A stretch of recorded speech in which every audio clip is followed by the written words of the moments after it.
Welcome back to the channel, guys and gals. My name is Norman, also known as King Julian. I hope y'all have all had a wonderful week last week.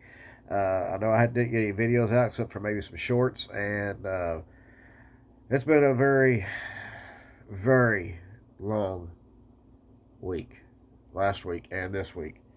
Working another 7-day stretch, so videos may be kind of sporadic a little bit. So right now, I've been doing some work off camera, just as I can, a little bit here, a little bit there. And the World War II passenger car is right here. Now, I haven't attached the wires yet to the trucks. I've got to make an adjustment right here to the bolster down here. I got to do a little bit of shaving, bring it down a little bit. It does have my brother's name on it now. Still sports of Pennsylvania. And after clear coat, it was able to blend in the new paint with the old paint. So I was very, very happy about that, knowing the fact that my father's 60-year-old paint from back when he was doing HO blended in just fine with this. The roof's been painted on it. The bottom end's been painted. I just got to adjust the truck height right here, again on the bolsters, and then finish wiring it up, and it's ready to go. I've also got to remake the steps right here. So those are just some of the minor things. And then this one's done. It's ready to go on the shelf and be run for my brother. He's actually looking forward to seeing it. Let me set this one down over here. And I got to do a couple little touch-ups on it and then do another clear coat on it. It'll be good. And again, that's a World War II era build. It's cardboard and wood. And that goes back to what I was telling some people, hey, check your stuff because you never know exactly what it is that was done, especially during a time when things were very dark in this country and a time of uncertainty. So, and here's one of the wires I got to work with. I'm looking forward to getting this one done and 2 others done, which are getting closer. We got the diesel tender. Yes, the Guss Hadley diesel tender. It is almost done. I just got to mount the couplers on it, which I'm going to try to do that tonight. And then this will be ready to run sometime this week. My son's wanting to set up the O scale, and he wants to see this run with the Guss Hadley special. So this one is definitely kind of one of my unique ones. Again, this one had a design change where the light was up here instead of down here. It's got the handrails on it, and it's got the 2 pop-up fillers right here. And everything is blocked off as well. So, and oddly enough, it matches in pretty well. Other than a little more glossier than what the Menards locomotive is, but overall, it still does the job of what we were after. So, very, very happy about that. I've kind of put that one off to the side a little bit because I'm probably fixing to modify my coupler to do that.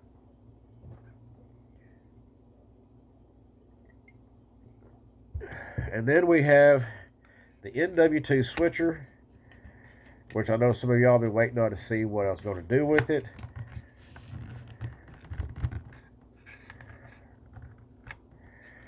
And here it is. I am not done with this. In fact, I have the decals. I've got to go to Hobby Lobby, and I need to get some more.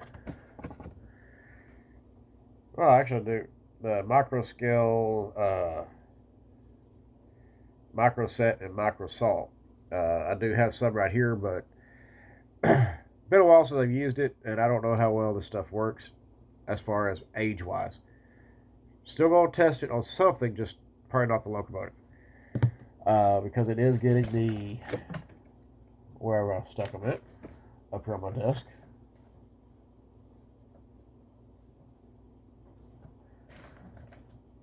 Do not ask me.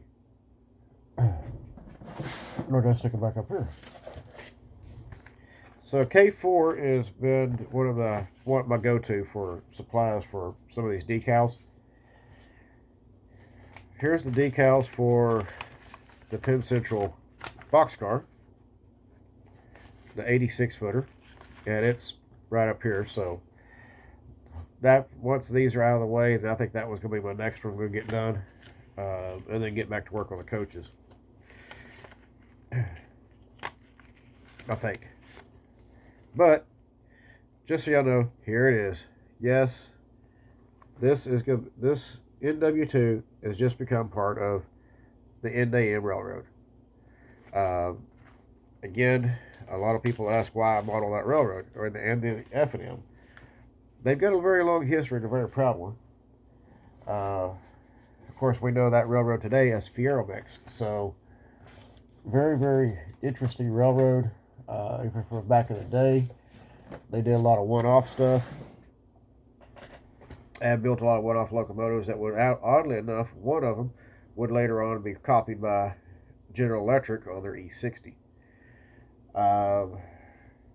Not a exact copy, but it was electrified by E60, or the E60 was. The other one was actually a B unit turned into a locomotive, which that's another subject for later on. But, so this was almost done. I just got to mount the coupler to it on the front. I'm trying to decide if I want to go body mount on the front or not. I still got to make handrails, which that won't take long to do. It's a matter of bending, and then put the wires in for the lights, and put in the new electronic E unit. So that's all stuff that won't take very long to do. Again, like I said, just everything's just a little bit at a time.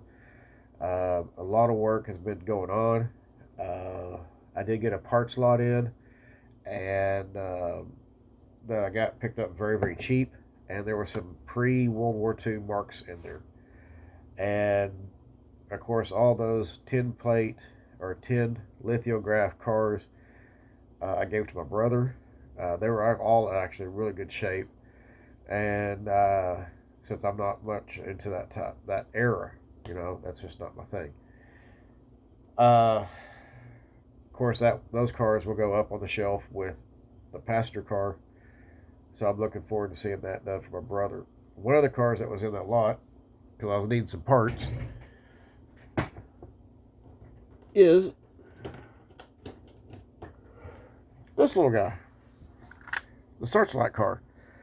Now, I don't know how prototypical this is. I haven't looked it up yet, just to see how prototypical the Searchlight car really is.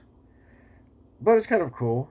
Got to put the brake wheel back on it. But it is pretty cool. And the one thing I found about this one, it's heavy. This is not a plastic base. This is a metal base, which is pretty cool. I just really don't know a whole lot about it. I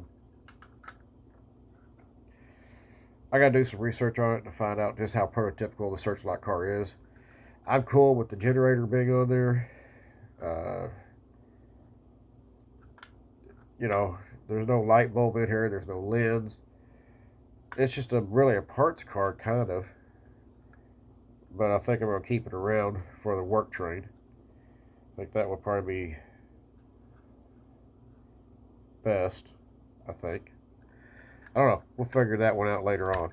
As far as doing any painting or anything modifications to this car, I'm not going to do that, because this car is, again, it's metal all the way through. So this is a very early one, and I'm good with it.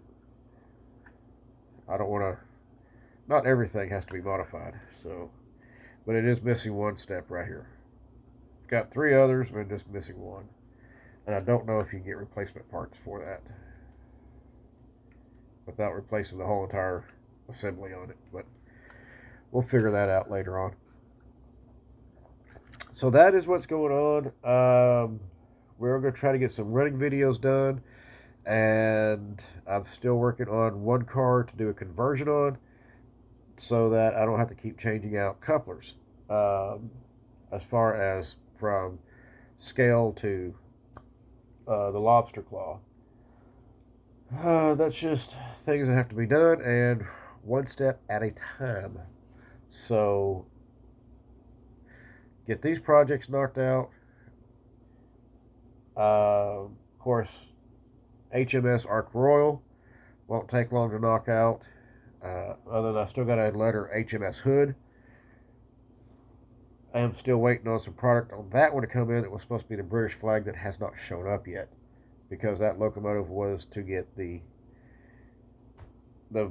British battle flag on it. Both of them, or in fact all four of them will.